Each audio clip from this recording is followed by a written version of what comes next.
Gracias y paz, amados. ¿Cómo están?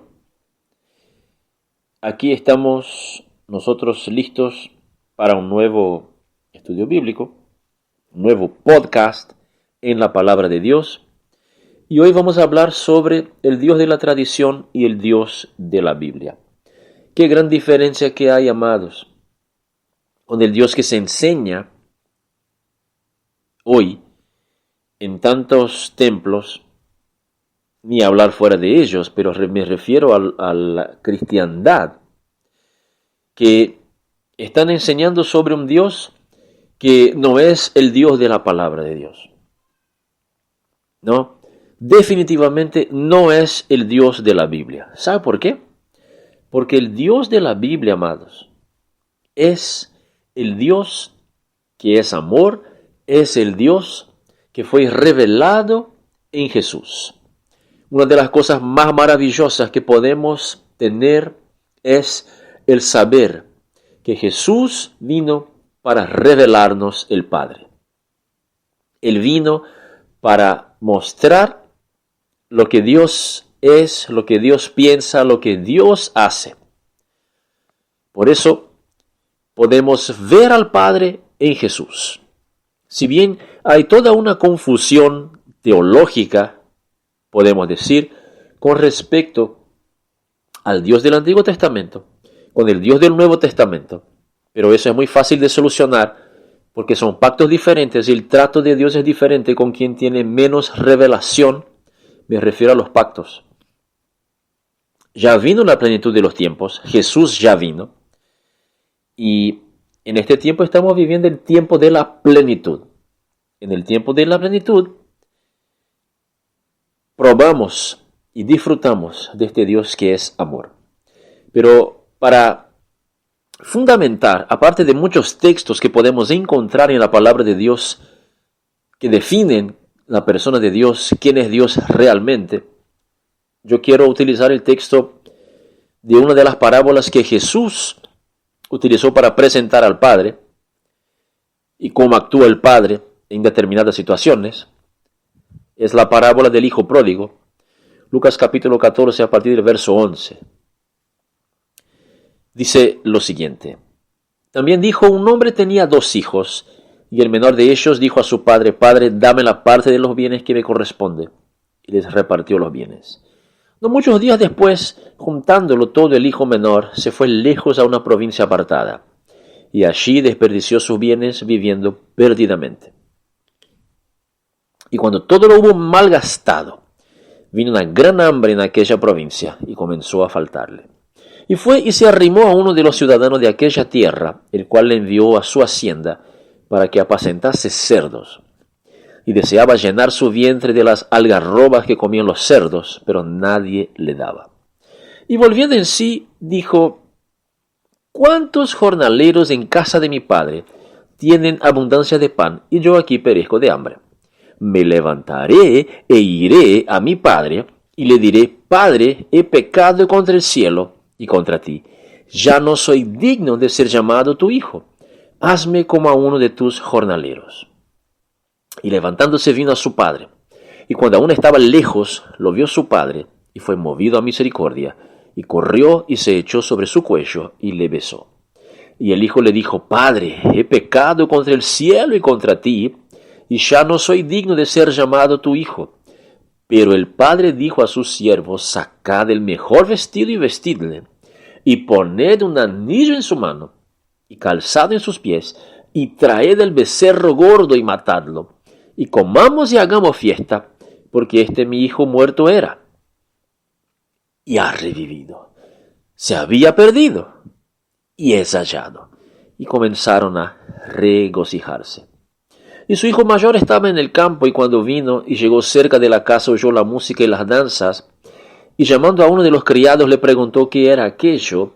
Él le dijo, tu hermano ha venido, y tu padre ha hecho matar el becerro gordo, por haberle recibido bueno y sano. Entonces se enojó, y no quería entrar. Salió por tanto su padre y le rogaba que entrase. Mas él respondiendo dijo al padre, he aquí tantos años te sirvo, no habiéndote desobedecido jamás, y nunca me has dado ni un cabrito para gozarme con mis amigos. Pero cuando vino tu hijo, que ha consumido tus bienes con rameras, has hecho matar para él el becerro gordo. Él entonces le dijo, hijo, tú siempre estás conmigo, y todas mis cosas son tuyas. Mas era necesario hacer fiesta y regocijarnos porque tu hermano era muerto y ha revivido. Se había perdido y es hallado. Amados, ¿cuántas veces nosotros hemos escuchado o quizás hemos estado creyendo de una forma equivocada porque se nos ha enseñado? Así fue la colonización. Nos han colonizado y nos han enseñado que por medio de mucho sufrimiento y por medio de muchas pruebas vamos a poder purificarnos, llegar a ser aceptados por Dios. Pero en realidad ya somos aceptados al nacer en el reino. Y quiero ver contigo, el Padre es una representación de Dios. De hecho, Jesús está hablando de esto. Y los dos hijos, el hijo menor y el hijo mayor, son ejemplos de cristianos. El hijo menor, el cristiano, quizás más nuevo, quizás la razón de que sea llamado hijo menor. Y el mayor, una persona que tiene más años de cristiano, tal vez, entre comillas, más maduro. La cuestión es que el hijo menor se fue, ¿no? Repartió los bienes, malgastó lo que tenía, dones, talentos, lo que recibió de Dios, y quedó sin nada. Y decidió volver. Y la cuestión de él era que iba por lo menos a ser uno de los jornaleros. Ya no, verso 19. En el verso 19 dice claramente uno de los pensamientos de ese hijo: ya no soy digno de ser llamado tu hijo. Hazme como a uno de tus jornaleros. Y eso era lo que él quería decir a su padre. Y cuando vamos al verso 20, vemos lo que él en acción hizo y dijo. Dice, levantándose vino a su padre, y cuando aún estaba lejos lo vio su padre, y fue movido a misericordia, y corrió, y se echó sobre su cuello, y le besó. Amados, Dios, nuestro Padre, nos ama. Somos sus hijos. Somos sus hijos amados.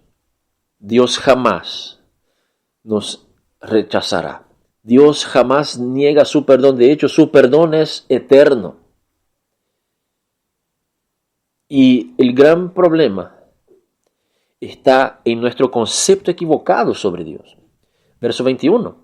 Y el hijo le dijo, Padre, he pecado contra el cielo y contra ti, y ya no soy digno de ser llamado tu hijo. Ahí está el gran problema. Es que pensamos que no vamos a ser dignos porque nos equivocamos. Y de una forma muy extraña, muy rara, pensamos que nuestro Padre Dios, que es perfecto, nos va a rechazar y quitarnos la dignidad de hijos porque cometimos errores, porque le fallamos, sabiendo Él y conociendo bien nuestra naturaleza humana. Yo conozco pocos padres que desheredan a sus hijos por cometer errores, si bien los hay, pero no podemos comparar padres terrenales limitados con nuestro Padre Dios, perfecto. Debemos sacar de nuestra mentalidad esa idea de que haremos algo que nos hará indignos. Obviamente no estoy hablando de que podemos hacer lo que queramos y seremos aceptados por Dios, sino que estoy diciendo que podemos confiar en el amor de Dios.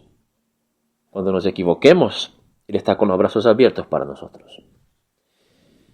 El verso 22 nos trae la respuesta del Padre.